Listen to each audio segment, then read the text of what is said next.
Dr. Arjun Mehta had everything: respect, money, and a perfect life in London, until his ex-lover, Dr. Nisha Kapoor, uncovered the £3 million secret that turned his dream into a deadly nightmare. Dr. Arjun Mehta arrived in London in the spring of 2016, a man in his early 30s with a spotless white coat, a calm smile, and a file full of glowing recommendations. He had left behind the noise and heat of Delhi, chasing a dream that countless others shared, to build a stable, respected life in the United Kingdom. To his patients at the private hospital in South London, he was the picture of professionalism. Always punctual, polite, and precise, Arjun quickly became known as the doctor who listened more than he spoke. His accent was soft, his manners perfect, and his ambition silent, but visible in every move he made. He lived in a small rented flat in Croydon, spent most evenings studying for his permanent medical registration exams, and often posted modest photos of his life online. Cups of coffee beside medical books, gray London skies outside his window, and captions about hard work and gratitude. To anyone watching, he seemed like a model immigrant success story, a man who had carved out a place for himself through persistence and honesty. But beneath the quiet charm and steady progress was an unease that Arjun carried alone. His visa was set to expire within 2 years, and every time he saw official letters from the Home Office, a tremor of anxiety passed through him. He had told his friends he was on track for permanent residency, but the truth was more fragile. Without a sponsor or a long-term visa, everything he had built could vanish overnight. Arjun had crossed continents to chase stability, yet it remained just beyond reach. And in his desperation to hold on, he was about to step into a world where every decision carried a hidden price. The idea came to Arjun through a quiet conversation at a dinner party with other expatriates. Someone mentioned that people sometimes arranged marriages to stay in the UK, describing it as a harmless exchange: money for security, paperwork for peace of mind. At first, Arjun brushed it off, but the thought lingered. As his visa renewal deadline crept closer, his nights became sleepless. Each passing week felt like a countdown to the life he was terrified of losing. When a colleague casually shared the number of a fixer who specialized in helping immigrants, Arjun hesitated only a moment before calling. The man's name was Victor, a smooth-talking middleman who promised results without questions. He explained how the system worked. A British citizen would agree to a legal marriage in exchange for payment, staged photos, and fabricated love stories for immigration interviews. Everything would appear legitimate on paper. Arjun knew it was wrong, but desperation had already blurred the line between survival and crime. A few days later, Victor introduced him to Eleanor Green, a 40-year-old British woman drowning in debt and searching for a way out. Her life was a collage of unpaid bills and lost opportunities, and £3 million sounded like salvation. The deal was clear. They would marry, stay together long enough to convince authorities of their love, and then quietly separate once Arjun received permanent status. They signed fake rental agreements, posed for photos in parks and cafes, and rehearsed stories about how they met. It was all business, emotionless and calculated. Arjun transferred the first payment, and with that, his name joined a secret network of people who traded in deceit. What began as a simple solution to save his future had now tied him to a lie too large to ever escape.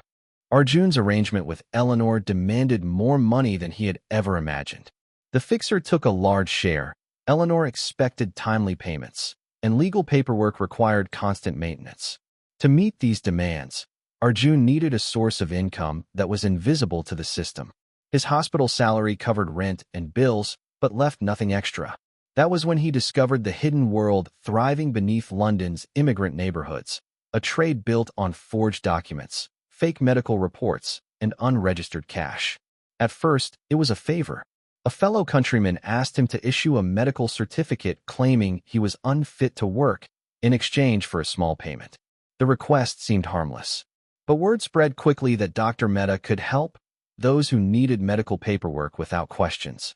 Within months, strangers began approaching him through encrypted messaging apps, offering hundreds or even thousands for his signature. He started selling fake vaccination records, medical exemptions, and psychological evaluation letters. Each transaction felt risky, but the money came faster than he ever thought possible. Arjun told himself it was temporary, just until the marriage was finalized. Yet greed grew quietly inside him. His nights turned into hours spent editing templates, adjusting seals, and printing documents on hospital letterhead he smuggled home. The business expanded faster than he could control. Soon, he had more clients than patients. The cash-filled envelopes hidden behind books and inside kitchen drawers. Eleanor demanded her payments in installments, and Arjun always delivered. He justified everything as survival, convincing himself that he wasn't hurting anyone. But every forged document was another step deeper into a hole he could never climb out of, a hole that, soon enough, others would start to notice. Years before London and the deception, there had been Nisha Kapoor, a fellow doctor who once shared Arjun's ambition and his life. They met in medical school in Mumbai, bonded over long study nights and the same dream of working abroad. Nisha had loved his quiet confidence and determination, believing they were building a future together. But when Arjun received his offer to work in the UK, everything changed. He promised to bring her later, yet weeks after leaving, he stopped calling. Messages went unanswered, and the distance between them became final. Nisha buried herself in work, bitter but determined to succeed without him. 2 years later, when she finally secured her own visa and arrived in London, fate placed her just a few miles away from Arjun's world. She heard his name again through mutual friends, now Dr. Mehta, the respected physician with a perfect life. His social media painted him as a man who had everything she once wanted: stability, recognition, and love. Photos of him with a British woman filled her feed, each one neatly curated to display happiness. But to Nisha, the smiles looked strained, the poses rehearsed. Curiosity turned into quiet obsession. She told herself it was only to know how he had moved on so easily, yet deep down, she wanted to see him fail. Late at night, she scrolled through his accounts, zooming into photos, reading captions, studying every detail.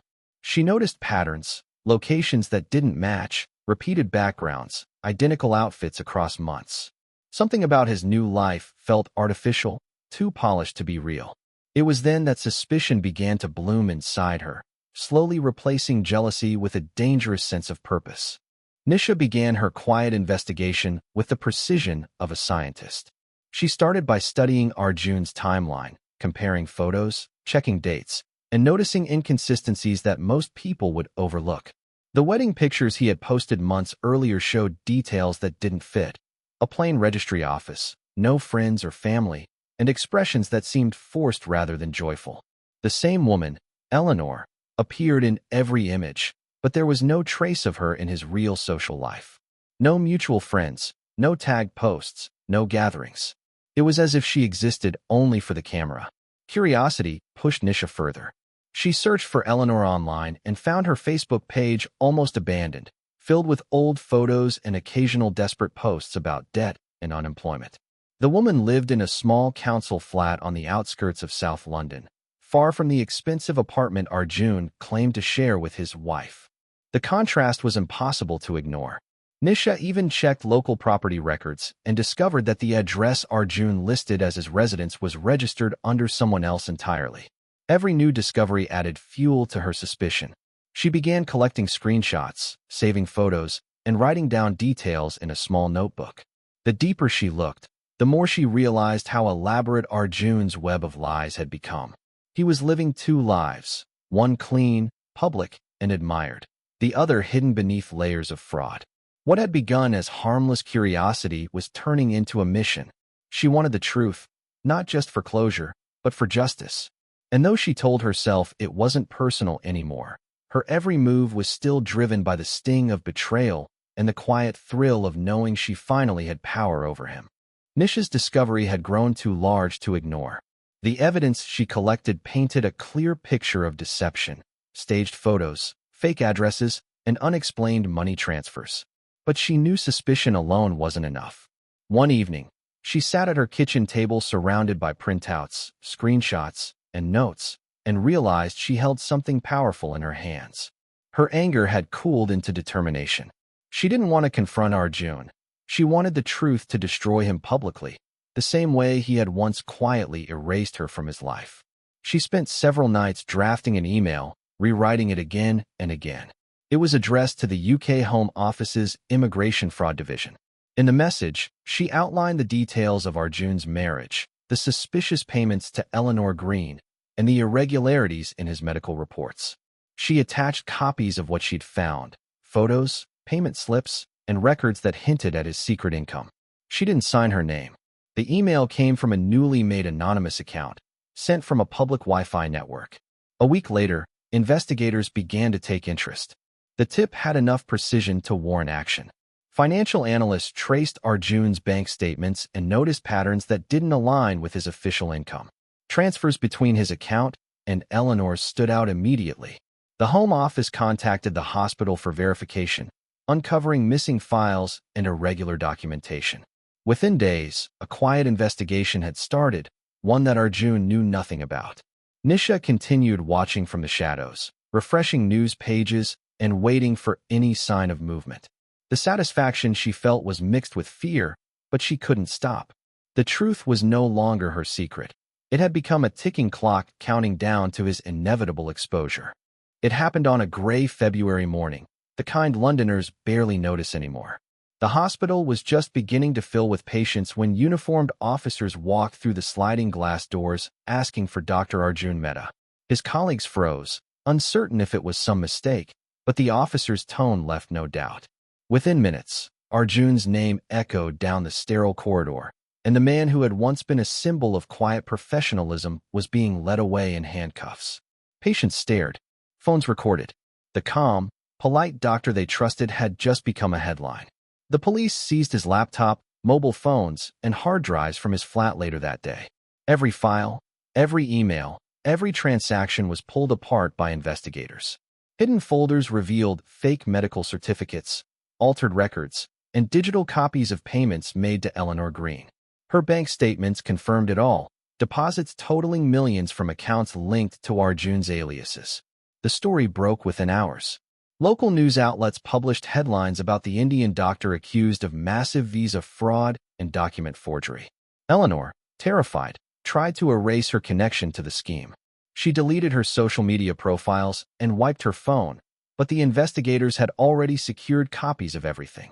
Victor, the fixer, vanished completely, leaving no trace behind. Arjun's hospital suspended him immediately, stripping him of his badge and access. Neighbors who once greeted him kindly now avoided eye contact. His reputation, built carefully over years, had collapsed overnight. Inside the police van, Arjun sat in silence, staring at his reflection in the metal surface. He had spent years pretending to control his fate, but now every choice, every lie, had turned against him. The life he built for permanence was gone in a single, merciless morning. In the stark interrogation room, Arjun's confidence dissolved under the fluorescent light. For hours, officers questioned him about forged documents, unexplained bank transfers, and his marriage to Eleanor Green. At first, he denied everything, insisting it was a misunderstanding. But as the evidence was laid out piece by piece, digital trails, photographs, financial logs, the walls he had built around his lies began to crumble. By the third day, exhaustion and fear broke his silence. He confessed to arranging the fake marriage, admitting that he had paid Eleanor in exchange for residency. He also revealed his role in issuing false medical certificates, but refused to name anyone else involved in the network. His confession made headlines across the UK. Newspapers labeled him the million-pound marriage doctor, and social media turned his story into a symbol of greed. The hospital where he worked released a statement condemning his actions and revoked his license. Friends stopped answering his calls. Even the community that once admired his success distanced itself, whispering about betrayal and disgrace. The authorities froze his accounts, seized his car, and began deportation proceedings. Overnight, the respected physician became a disgraced criminal awaiting trial. Arjun spent his nights in a small holding cell, unable to sleep, replaying the choices that had led him there. He thought of his parents back in India, who still believed he was a hero abroad. He imagined them reading the headlines, their pride turning to shame. For the first time, he understood that the life he'd fought to protect was never truly his. It was a house of cards built on deceit. And now, with his reputation in ruins and his future erased, All that remained was the crushing weight of consequences he could no longer escape. When Nisha saw the news of Arjun's arrest splashed across the television screen, she felt a strange mixture of triumph and emptiness. The man who had abandoned her, who had built his life on lies, was finally exposed. For a few moments, she believed justice had been served. Yet as days passed, the victory began to feel hollow. The satisfaction faded, replaced by an unease that grew heavier each time she saw his face in the news. She realized that she hadn't done it for justice at all. She had done it out of hurt, and that truth began to eat away at her. At the hospital where she worked, whispers followed her. A few colleagues who knew fragments of her past with Arjun began to connect the dots. Rumors spread that she had been the one who tipped off the authorities. Some praised her courage. Others quietly judged her for seeking revenge. Her superiors, nervous about bad publicity, transferred her to a smaller branch outside the city. Though no one confronted her directly, the unspoken tension surrounded her everywhere she went. At night, she would scroll through old photos of her and Arjun from years ago, remembering the boy who had once shared her dreams. Now, that image had been replaced by a broken man in a prison cell. She tried to tell herself that she wasn't responsible for his downfall, that his choices had led him there. But deep inside, she knew she had been the final push.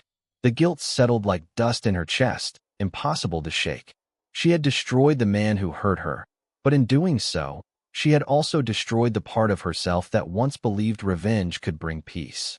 The end came quietly, without warning, just weeks before Arjun's trial. Guards found him in his small apartment, sitting at his desk with an open notebook and an unfinished cup of tea beside him. The air was still, the scene almost too ordinary for what it meant. The police report later called it suicide. He had left no message to anyone in particular, only a short note written in neat handwriting.